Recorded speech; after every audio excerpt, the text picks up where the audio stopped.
Penn State loses to UCLA, and Maryland now has better odds to win the Big Ten than Penn State. Well, the problem with Penn State is, right, you've dropped 2 in a row, and you still have, I think, back-to-back games. I'd have to look at the schedule. I want to say that there is Ohio State, and there's another, I think Ohio State and Indiana. Might be back-to-back. Yeah. And so, look, you lose one of those, and now you're a 3-loss conference team, and thanks for coming. And not only are you not in the conversation for the college football playoff, but you're not in the conversation for the Big Ten, which, like Clemson last year, Clemson was a 3-loss team, but they got hot, got some help, ended up in the ACC championship game, won, and you're in. Unless Penn State is able to pull a miracle here and beat both Ohio State and Indiana and then not stub their toe the rest of the way, which is still a very manageable schedule, Penn State's season is essentially over. And I think that's the frustrating part is James Franklin has done a nice job of building Penn State, right? Penn State is a good, solid program. They're like Wisconsin. And this was supposed to be the year. Everyone came back. Both backs. Senior 3+ year starter. NFL offensive lineman. Yes, you lost Abdul Carter, but you still have 2 NFL, first day guys on your defensive line. You went out and got receivers. You've got an NFL linebacker. You got 2 NFL secondary guys. This was going to be the year. And Oregon and Ohio State both were under massive, I'm not like overhauls, but question marks across the board. Indiana, could you do it again? This was Penn State's year. And you kind of just have to throw your hands up at this point and say, this is Penn State. They said they are a slightly better version of Wisconsin or maybe what Bo Pelini had going on at Nebraska. Remember, Bo Pelini never won less than 9 games. And that's James Franklin. They will win 9 to 10 games every year, but against the games and against the teams that matter, they do not win. And now, unfortunately, you have that, and now you throw in just the worst loss Penn State's had in, God knows how long. I mean, decades. And all of a sudden, Penn State's looking up. But the reality is, I think James Franklin isn't building a program. He has built this program, and I think this is what it is. And unfortunately, I think there's a ceiling to it. So here's the question of the hour, because a lot of money came in on Indiana right when the Oregon-Indiana point spread came out. Yeah. And we all know who bets early in the week, and it's not recreational Jimmy. No. It's the sharp players, the big players. Yeah. They get down early, and Oregon opened as a 10-point favorite. It's not a 10-point anymore. No. Indiana has been bet all the way down to a 7.5-point underdog. Yeah. Oregon favored by 7.5 now, down from 10. And so that means Indiana took a ton of money. And I think the theory there is watching Penn State in L.A., first of all, Indiana's just good. Yeah. But watching Penn State in L.A. takes some shine off of Oregon's win in Happy Valley, and I think that's fair. Yeah. I mean, look, we do this all the time, right? When, we go back. But look at things. Week to week, things change. To me, Penn State's still an uber-talented team. Are they James Franklin's team, and do they have a wonky quarterback? Absolutely. It's still a tough place to go play. And I won't take a lot of the shine off of that. Let's see what happens the rest of the year. But naturally, I think when you look at that, you say, well, Penn State hasn't beat anybody, and I mean nobody. And they got drilled by UCLA, and now you are asking the question about Oregon. Where is Oregon's top end? And I'm not willing to make any sort of judgment based on that, but I do think it is a fair question to do. And Indiana will be another test. Now, if you beat Indy, you can't keep doing it week after week. Like if Oregon drubs Indiana and then Indiana goes on and ends up losing a couple games down the stretch, you can't keep sitting there asking that. But I do think it's a fair question to ask how good that litmus test at Penn State was outside of it being a hostile environment. I did say after that game, to me, if you put those teams on a neutral field and they play 10 times, Oregon wins 9 of them. I thought Oregon was significantly better than Penn State. Were 2 scores better than Penn State with a chance to put that thing away, and Drew Aller hit the one ball, and then everything kind of spiraled, and Oregon managed to pull it out of the fire. And now Indiana comes. Indiana will be a much stiffer test, I think, at least from Oregon's defense. Indiana has 4 guys averaging 5 yards a carry. Mendoza is twice the quarterback that Drew Aller does. And Cignetti, his offense puts way more pressure on you than anything that Penn State does. I will be interested because Indiana's defense, no one talks about it. Indiana's defense has been really good all year.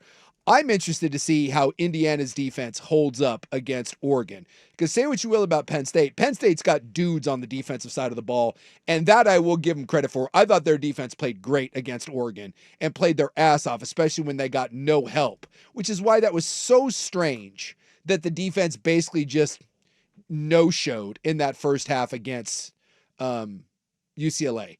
And they did play much better in the second half. So I will say, to me, that was more about injuries and the defense not showing up. That Penn State offense, that's just been Penn State's offense all year, and that won't be Indiana's. Well, it's true that we're still learning about teams as they play better opponents.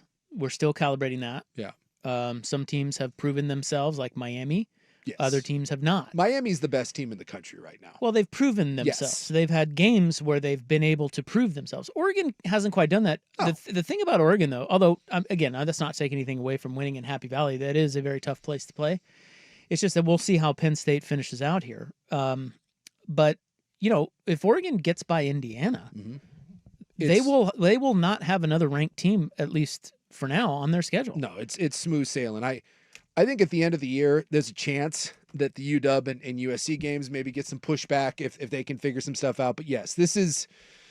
Yeah, I mean, you get by Indiana, they're in the playoff. You get by Indiana, you might be undefeated. It's possible, depending on health and There's some and that we see it every year, right? The Witches of November, like that game at Iowa. Weird stuff happens. I mean, Wisconsin's at home, Rutgers on the road, whatever. Weird stuff happens in November. It just does every year. Who was Alabama lost to Vandy last year. Miami lost to someone to keep them out. I don't think that Vandy game was in November, was it? That was early. No, I thought that was towards the end of the year. Was it? Because Alabama had a chance to make the playoff, and I think they ested the bet against Vandy. I think that was towards the end of the year. But it happens. It happens where teams shoot themselves in the foot. But you're right. If you get by Indiana, because remember, you can get 2 losses on your schedule. Yeah, Vandy was October 5th. Okay, so they lost at Oklahoma. That's the one then. In November. Okay, I was going to say they had a bad loss where Alabama was in the playoff.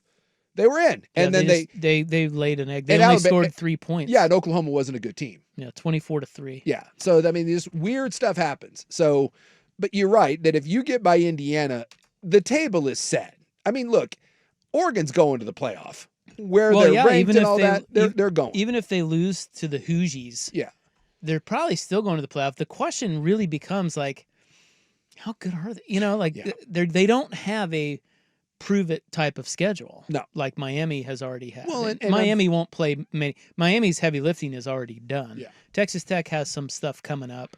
Ohio State certainly has a few tough games, but Oregon, I mean, the schedule gods have blessed them yet again this year. It was really about the Happy Valley game, and they won that game. And you passed it. And now, again, to your point, whether it's fair or not, people are going to ask the question. And that will be fair because we saw what Ohio State did to them in the playoff. But we'll ask the question of what that Penn State game means. But if you take care of business against Indiana, you're going to be able to tell everyone to stick it in your ear. You're like, dude, we went back to back. There was a bye, but went into Happy Valley. Whatever you think of that, we beat Penn State on the road, and then we took care of Indiana. You do that, and you can let people run their mouth all they want. Well, and then at the end of the year, it's still going to come down to what we all thought was, now go into the playoff and prove it. Because last year you were the number 1 team in the country.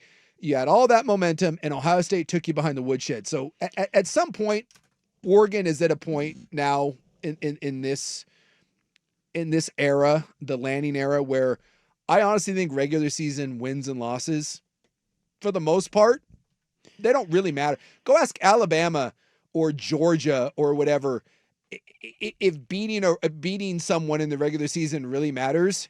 What did you do come playoff time? Well, of course, but what I'm saying is, and people can say, and we're going to have a lot of talk about this over the next couple of months. You say whatever you want.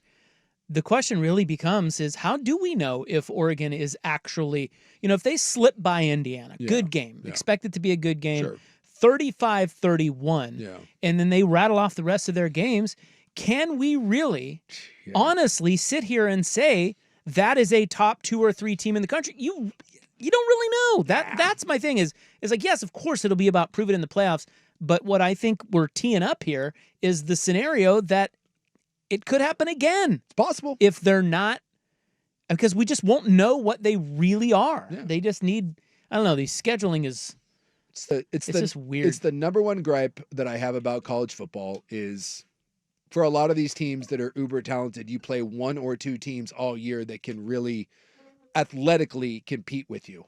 And the good thing, well, I mean, there's lots of good things, but one of the things you can point to is Lanning has not lost a game that he shouldn't so far. Oregon State. Civil War. I take that back. The Civil War. Eat your words. The Civil War was the one game that they have lost where you looked at it and you're like, dude, what was that? Just beats lesser opponents, but I don't think anybody cares about that anymore. But doesn't the vibe of this team feel a lot different than last year's and the years before? I feel like the message of Dan Lanning's coaching tenure, is finally there. Like this entire, landscape of, NIL's created a team, we're all equal now. No too deep rosters. The Ducks have too deep. I think we've seen that so far this season, and I know we haven't seen the competition on the other side, but this is just a stronger, more frothing at the mouth team that's been there before. This is the only thing I'll say. We thought that last year. We thought that last year. Smoked. I don't know if the high-end talent, this is a very deep Oregon team. I don't know right now if there are full-blown stars. I think they could emerge. Decory Moore will be a star. Dante Moore will be a star. I don't know if you have game wreckers right now. You don't have a game wrecker in your backfield right now. I think you do, but he's a freshman, and that's still coming. I think you have a good O-line. I think you have a good D-line. Are they great? I don't know. I just think it's a really good collection of talent, and it's deep. There's not a lot of weaknesses. But I think when you get these sorts of games where you're playing teams that are equal to you, for the most part, the good coaches are about 50-50. Now, Saban and guys like that, they tend to be a little more. But if you look at anyone's record against top 10 teams, no one has like an 80% winning percentage. When you get into these sorts of games, for the most part, they're kind of coin flips. And in this era that we have to live in now, it's harder than ever. It's way harder. You may get more access to win a national championship. It's harder. It used to be you had to win one game, and then it was you had to win two. Now, I'll even take the Big Ten title game out of it because it's essentially meaningless because the teams playing for the Big Ten title are probably both in anyways. But you get into the playoff, and you're essentially having to play 3 or 4 games against a team that is on par with you. And those become coin flip games. And so you really the regular season for teams like Alabama, teams like Oregon, teams like Georgia, teams like Ohio State. Once you're there, everything changes, and it just comes down to then it's a war of attrition, and can you find a way to squeeze out close games? Well, sometimes Ohio State that didn't play anywhere near their best football, but they got into the postseason, something figured it out, and they had the top end talent, and they put their foot on the gas, and no one sniffed them. It is about stars. Ohio State had Jeremiah Smith.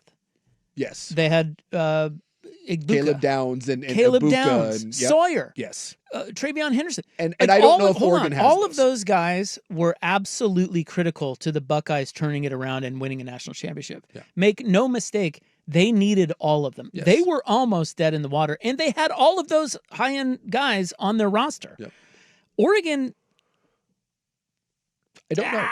It's the one. Dante Moore, Again, maybe? it's He's the better question. than Will Howard. Yes. But what about... That's what I was saying. I don't know if the Ferraris are there just yet. Well, then that's a problem. That's going to be a problem, especially if, like I said, they just slip by Indiana and all of a sudden they're undefeated and getting their flowers going into this tournament. That tees up the same scenario as last year where you play Miami, and you've seen Miami. They got dudes. Miami got dudes all over the place. Yeah. So anyway, we can talk more about that throughout the week, and of course we will. Yeah. Probably over the next couple of months as well. I will say this right now. I don't think there's a team that Oregon would look at and walk out and say that team is significantly better than us or that we can't compete. Yeah, but that means nothing. That means nothing. But you will not. Oregon is at the place now. Yes. Where it's win these big games against the best teams, or it's not good enough. Yeah. That's all that's left. Yes. So it doesn't matter what they. Of course, they can line up with anyone. Yeah. The question is can they beat them when push comes to shove? Do they have enough, like you said, high-end talent to beat them? That is a real big question. And I think you're gonna have to wait until December because I don't think their schedule is going to give you an opportunity to have that answer. Hey, is there a November transfer portal? Oh, there is not. We're down to one transfer portal actually. Maybe they can get a couple transfers in. for the Well, playoff. Penn State's not going Hey. anywhere. Go get a couple of their Yeah, go players. get Yeah, to- steal them.